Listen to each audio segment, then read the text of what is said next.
First of all, not much was written down at that time, but it seems as if whatever was written down was actually destroyed by the Anglo-Saxons, who were, of course, attempting to get rid of this myth that there was somebody out there who was very, very powerful and could defeat the Saxons. So, I mean, you had it coming from all directions, really. There wasn't much written, and what little there was written was destroyed by his enemies. So it had to be recreated, if you like. By the time the Crusades came along, we needed, of course, a history of successful, heroic leaders. And you look back in history, over the last 1,000 years, before the Crusades, there weren't many of them that were British. That was the key, I think. Yes, Arthur obviously, in terms of the stories that have come down to us, and in terms of the history that as it's unearthed, clearly was a great leader, and perhaps not something that has been something Wales could shout about up until now. We have some history of doomed leaders, I suppose, like Owain Glyndwr and Llewellyn and so on, ultimately who were seen to fail, or perhaps sometimes through their own flaws. But Arthur, I think, is somebody who we can take a lot of pride in, and could be very representative of a resurgent Wales. This is an area where the Assembly government should really come into its own, because you need somebody to promote it from the top. There is a lot of ignorance about Welsh history, about Welsh heritage. Bringing forward ideas, tentative though they are, about the key Celtic, Welsh historical linkages with King Arthur, I think the Assembly should get firmly behind that. In the same way as if Scotland had any chance of linking with Arthur, they would have done it a lot more effectively many years ago, as they've done, with Blue Heart, wasn't it? Was it Blue Heart they had, or was it Braveheart, as they did with Braveheart. They had some hero there. They put a lot of money behind it, made a film about it. I'd like to see a same approach, really, to the Arthurian legend. We've got the wonderful backdrop to this legend, the castles that are still here and remain here, and some of which would have been used by Arthur, because they date back to Roman times. So Arthur would have been using some of these castles, probably particularly Caerphilly, also, what's the one on the way in? Caerleon and Caerphilly, they would have been using those castles. So that's a backdrop for a fantastic film set. And we've got the story, and we've now got a young Welsh nation with its own self-governance for the first time in hundreds of years. What a time to reinvent this history of ours, which sadly has been lost. And so I think the Assembly should get behind it. I don't think that there would be any pressure from the UK government to preclude that from happening. And I would look forward to the Assembly taking a stance and putting some funding into the filming of that particular legend. It would do more for Welsh tourism to have a Welsh Braveheart film based around King Arthur than all manner of adverts in glossy magazines. The one thing that Caerleon has that no other pretenders to the Arthurian stories is the factual existence of a real building which King Arthur used. The amphitheatre in Caerleon has been sitting in what has been called throughout the centuries by the people of Caerleon King Arthur's Round Table Field. It was only rediscovered to be archaeologically an amphitheatre in 1927 by Sir Mortimer Wheeler. Before that time, the depression in the ground was known as King Arthur's Round Table. And we would know that the amphitheatre pre-existed before Arthur's time, that is in the 3rd and 4th century, and that if Arthur did have a round table, he would have held conclave of his knights in our amphitheatre. That is the one thing that makes Caerleon entirely unique, apart from the vast mass of anecdotal evidence in the history and novels of time. Caerleon is well imprinted into the Arthurian saga, that places, what I call Johnny come lately, that is 12th century places, cannot match. Because Caerleon was here vibrant in the 5th century. In South Wales, for example, the tourist industry is very important. And we tend to have about 10 million bed nights, if you like, of visitors coming through the South Wales economy, at least that number. I haven't looked at the figures directly for a while. But if you think about each one of those spending, on average, over £100, if you could just increase that element of the tourist market, people who are coming here for activity holidays and historical reasons and want more than just sand and sea. If you just think of a small increase in that market, you're talking about hundreds of millions of pounds being injected into the economy. So anything that can raise our profile. And I mean, when we spend huge amounts of money on an advertising promotional exercise that just tells people, come to Wales, it's a lovely place. But of course, there are lots of lovely places around the world, and therefore you're competing against a huge market. But if you say to people, come to Wales, the heart of King Arthur's cathedral, King Arthur's castle, the Arthurian legend, come here. This is really where the Round Table was promoted and developed as a way of governance.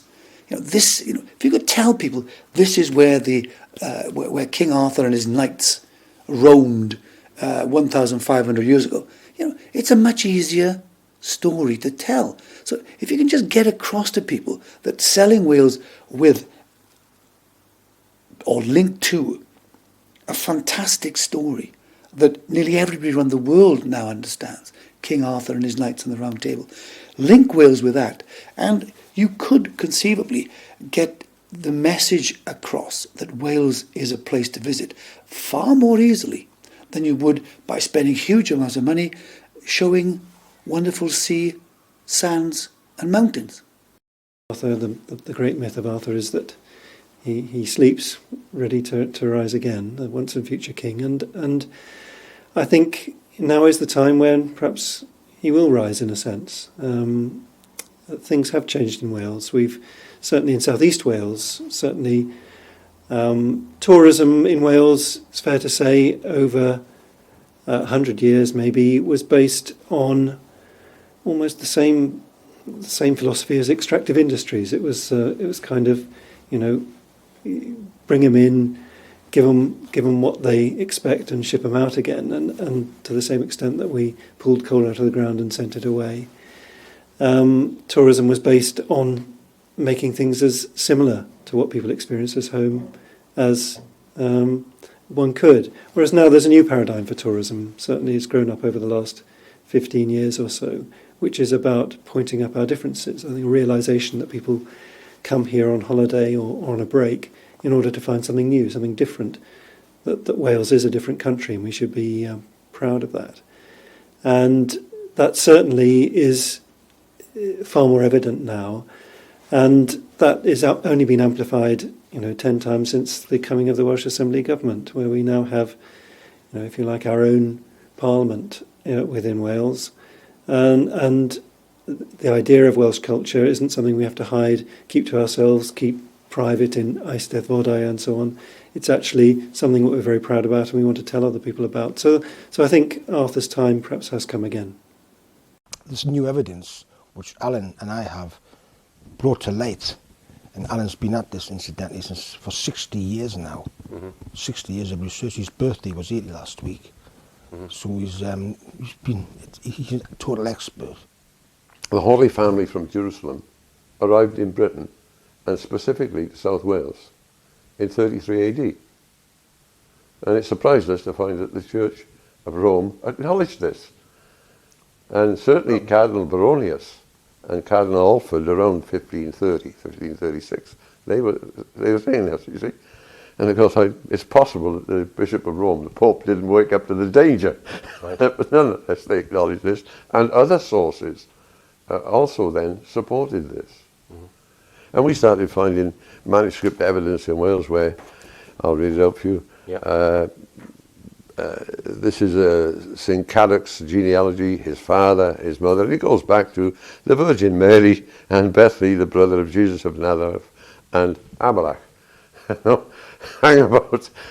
Is Amalek the Alabach? You see, this leading Jewish person in Alexandria, where there were way over 1 million Jews living, anciently, in the time of Jesus, was the Alabach. And it's a title, not a name, you see. And so that set us off in another direction.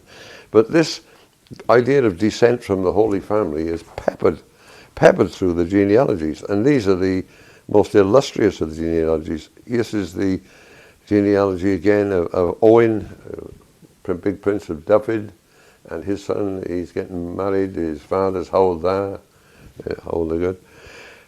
And they say, after Amalek is a note, and it says, Amalek was the son of Beli the Great, and Anna, his mother, who they say was a cousin to Mary the Virgin, the mother of Lord Jesus Christ.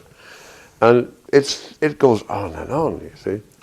So what book is that you've got there, Alan, that you're referring to? This would be the Harleian 3859. Right. It's one of the most illustrious manuscripts we've got. It is one of the priceless things. And it lists a number of genealogies of the ancient kings, you see. We try to stick to the facts, the figures, the evidence as it is now emergent and more emergent in a more rapid progression now. And we think it's high time that the 17th, 18th and indeed 19th century still paradigms and Victorian anachronisms are appropriately left far behind. Okay. And we go on the evidence. In genealogy number 2, listing the wife who's going to marry this Owen, that's Owen, it actually again traces back to Magnus Maximus, you see. And the son of Magnus Maximus is Idanet in this case. He's the son of Arthur. It's Magnus Maximus, Arthur, and then they skipped him. And is that Arthur the First or Arthur Arthur the the Second? First. Okay. No, And what year is Arthur the First, Alan? he would be born around, we would think, given the date of his father's birth, is around 345, something like that. Perhaps the most cogent evidence is what the memorial accession stones we found. For example, the one that was revealed in Atherstone in Warwickshire has been examined in a laboratory. It's been examined by a professional qualified archaeologist. It has been authenticated. This particular stone is on the back of the Holy Kingdom book, which we co-authored with Adrian Gilbert. Oldbury in Atherstone, Warwickshire, is where King Arthur I will probably be entombed. And he died around, again, give or take a year 400. He is definitely, in list number 4, you got Magnus Maximus, who killed Gratian, and his son is Arthur I, you see. And it says Arthur I, the ruler who killed Gratian, the king of the Romans. Okay? Well, Arthur and Magnus Maximus did invade Gaul in 383. They did confront Gratian, the Roman emperor, at Soissons, 12 miles from Paris. They did defeat his armies, and Arthur chased into Lyons, lugged him and killed him. So we have Arthur I, son of Magnus Maximus. So we knew immediately, hey, we've got, must have 2 King Arthurs. Right. This is in King List number 28, and this is repeated in numbers of manuscripts. Tudric was Theodoric, correct. He figures hugely in the histories. Morris, Murig, Moirig, and then you get Arthur. Arthur is, Arthur II. Vivian archaeologists, the Brutes of England, the Anglo-Saxon, Saxon Chronicles, Geoffrey of Westminster, Henry of Huntington. There's a plethora of documents and references to this particular King Arthur II. You see? So they're appearing, and if you put the genealogy together from these lists, out you get it. And what year are we talking? Arthur II, he turns out to be born 503, and he dies almost certainly in 579. So once you tackle the problem of where to start looking, you then have another problem of getting the dates right. Now, another source turns out to be the Brutes of England, the official histories of the English people. Now, these again have been much maligned and abused because they don't say what the universities want them to say. I'm sure if you could turn the clock back, the scholars would rewrite it for them. But nonetheless, in here you have Wodges, the Brutes of England, huge chunks on King Arthur. They're talking about Arthur II. Actually, they're talking about Arthur II and Arthur I. They haven't managed to disentangle them. But in the case of Arthur II, they actually say, and when King Arthur had thus his knights feasted about April after the next sowing, he's over in Brittany, he came again into Britain, his own land, and when after Whitsuntide next sowing, by counsel of his barons, he would be crowned King of Glamorgan. That's a bit of a bold statement, isn't it? But they also give the date of his death, you see. And the date is pages and pages about this guy. He's supposed to be non-existent. The funny thing is everybody writes, ooh, and this is like ancient stuff. And it's been written in England, right? They actually say that he dies in 546. It's impossible. You see, what they're doing, the Brits dated their sort of dating from the crucifixion. They were Gnostic Christians of a sort. So year one is 34 AD, right? The Roman Church dated their calendar from the birth of Jesus. So you've got a 33-year gap. Once you realise that, all this muddle, and there is a tremendous muddle in Dark Age British history, it all falls into place. It's not muddled anymore, you see? And once you realise 546 plus 33 is 579, you're in business.